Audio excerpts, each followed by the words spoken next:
All right, so I'm here with Howard, N0AZ. Howard's kind of a wheel at the Santa Fe Trail Amateur Radio Club, and this club is heavily involved in promoting and helping conserve the ham radio station at the Ensor family.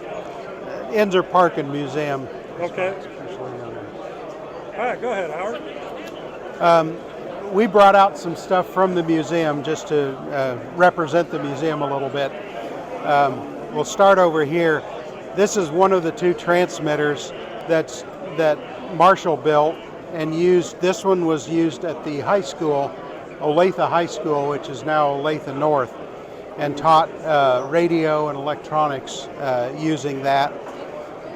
It was actually licensed under Loretta, his sister's name, and so it was designed as a transmitter. They used regular receivers along with this, so they would have used a Hallicrafters type receiver. Okay. Along with this. This is another piece that Marshall learned code using this machine. This is an omnigraph they sold them in the late teens to late 20s. And it's a wind-up clock mechanism. This one has 5 platters on it, and so you could also buy a 10 platter unit, but it runs like a clock mechanism. Oh, cool.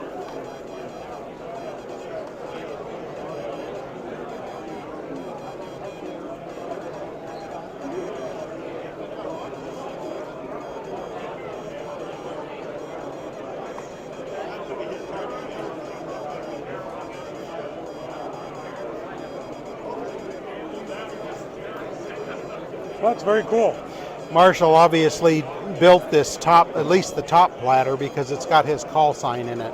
Right. So you could use this as the equivalent of a modern day keyer to hook up to your transmitter and generate CQ messages. So Okay, that's really clever. Yeah, now we record that in the Yesus and the icons.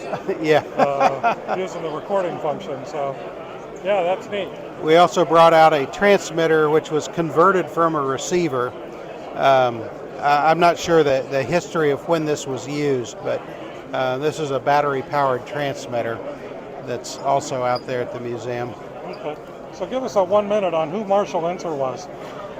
Marshall and Loretta Ensor were brother and sister that were raised in the house that you're pointing the camera at now. Okay. And get some of the reflections out of it. Okay, good. The house was purchased in the early 1900s, and they raised Marshall and Loretta there.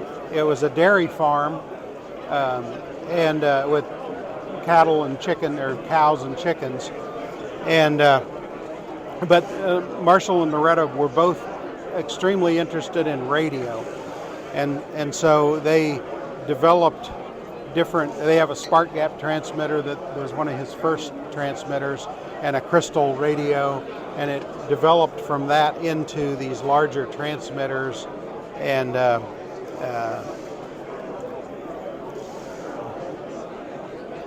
these transmitters, this one and the larger one that's out at the museum. There's a bigger one at the museum? There's a larger one out at the museum. Actually, I knew that. I have seen it. Yeah, that's the one that they mainly used at the house. Right. But they were designed to run in the low portion of the 160 meter band, which at the time went down to about 15 kilohertz, I believe. And so you could take a normal home AM radio and tune it up above the dial and listen to their transmissions. They taught a class for years in December and January. Every night they had a lesson teaching radio by radio is what they called it.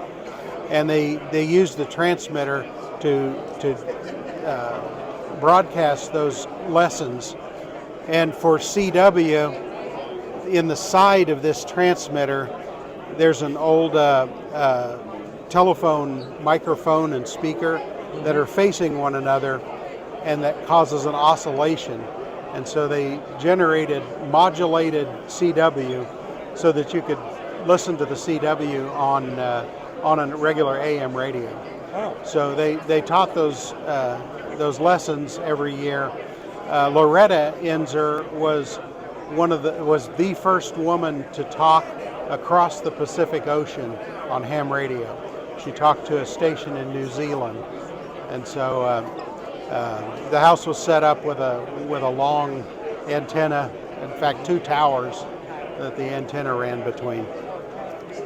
well, that's very good. I appreciate it. And we have our own wolf hong. Your own what?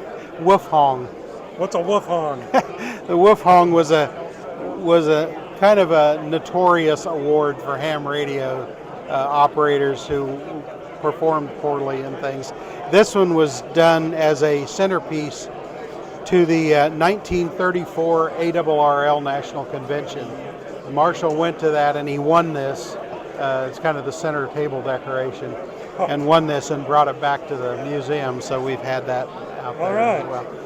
Very cool. All right. Well, thanks, Howard. I appreciate it. And